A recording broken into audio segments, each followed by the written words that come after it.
Salut à tous, c'est KLH, aujourd'hui on se retrouve pour un nouveau tutoriel sur Minecraft. Alors dans cet épisode je vais vous montrer comment faire un ascenseur à objets. Et vous allez voir c'est vachement simple. Alors je vais utiliser des pistons collants, des pistons normaux et également des hoppers. Donc vous voyez ce qui a été ajouté dans la 1.5. Parce qu'en fait les ascenseurs objets étaient possibles. Enfin, c'était même très, très facile d'en faire dans les mises à jour précédentes. Mais ce qui est embêtant, c'est qu'ils ne pouvaient pas se stocker lorsqu'ils arrivaient tout en haut de l'ascenseur, ce qui était plutôt gênant. Donc je vais vous montrer plutôt comment ça marche. Alors vous voyez, on lance nos objets à l'intérieur de cette petite case, on appuie sur ce bouton, et vous voyez que l'objet là va monter tout le long de l'ascenseur, va être éjecté tout en haut là, et va être poussé justement dans un hopper, qui est lui relié à des coffres, et donc ça va nous permettre de le retrouver tout en haut de l'ascenseur. Parce que, en gros, il va passer dans ce coffre-là. Les hoppers, ici, se partagent l'objet. Enfin bon, l'objet va tomber dans l'un de ces entonnoirs et va tomber dans un de ces coffres. Alors je sais pas pourquoi ce coffre a été privilégié par rapport à celui-là. Mais bon, c'est pas quelque chose de très important. Donc je vais plutôt vous montrer comment ça marche. Alors, tout d'abord, j'ai créé une structure en forme de U, comme ceci, avec des planches. Et ensuite, j'ai mis du verre ici et là sur ces deux colonnes. Et en fait, lorsqu'un objet est bloqué, hop, comme ceci, hop. Donc ouais, quand un objet est bloqué à l'intérieur d'une colonne de verre, il va, enfin à l'intérieur d'un bloc plutôt, il va essayer de s'en échapper en sortant du côté le plus proche, on va dire. Alors je sais pas trop comment expliquer ça.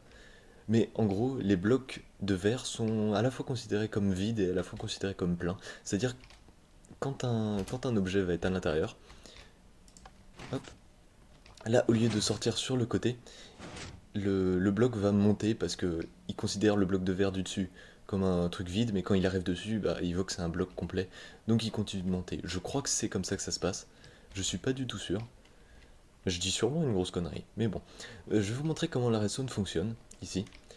Alors, ici, on a trois pistons non collants qui vont pousser des planches et des blocs de verre. Vous voyez, ces trois blocs de verre vont être poussés. Donc ça va... Hop, attendez, je vais juste casser ce circuit. Donc quand on active juste ce piston-là, ça va fermer l'ascenseur. Et donc bah, ça va permettre aux objets de monter. Et ensuite... Et voilà. Et ensuite, donc de ce côté, on a trois pistons, trois planches et trois blocs de verre qui nous permettent donc de fermer l'ascenseur. Et de ce côté-là, par contre, on a trois pistons collants qui sont reliés à des planches, comme vous pouvez le voir ici, et avec un très fort délai, donc plusieurs repeaters. Là j'en ai mis 1, 2, 3, 4, 5. J'ai mis 5 repeaters, j'aurais pu en mettre un peu moins, je crois. Mais bon, là j'ai préféré assurer le coup, faire quelque chose de large. Et vous voyez, niveau esthétique, c'est c'est pas le mieux. Mais bon. Donc, trois pistons collants qui sont reliés à des planches, ce qui nous permet ensuite de rouvrir l'ascenseur en poussant ces trois planches qui vont pousser ces trois blocs, enfin ces trois blocs de verre et ces trois autres planches pour les remettre dans leur état initial. Voilà, donc ça nous permet de fermer l'ascenseur et de le rouvrir grâce aux trois pistons collants qui sont là. Donc vous voyez, c'est plutôt simple. Et ah oui, peut-être que je vais vous montrer comment ça fonctionne en haut. Alors tout en haut, ce que j'ai fait, c'est que donc le bloc de verre où les objets vont apparaître est ici.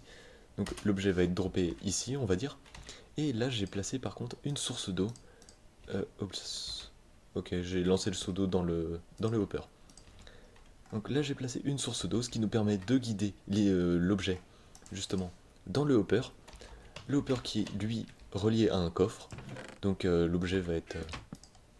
normalement, l'objet va être droppé à l'intérieur du coffre lorsqu'il est lancé dans le hopper. Voilà. Donc l'objet, vous voyez, est stocké dans ce coffre. Et là, ce que j'avais mis, c'était deux hoppers juste en dessous ici. Juste pour remplir ces coffres. Donc ça vous permettra, par exemple, en haut d'avoir une structure avec plein de coffres. Et bah, ces coffres se remplissent automatiquement lorsqu'on utilise l'ascenseur, ce qui peut être plutôt pas mal. Donc voilà, c'est à peu près tout ce que j'avais à dire sur cette invention, et j'espère que ça vous a plu. On se retrouve dans la prochaine vidéo, c'était KLH.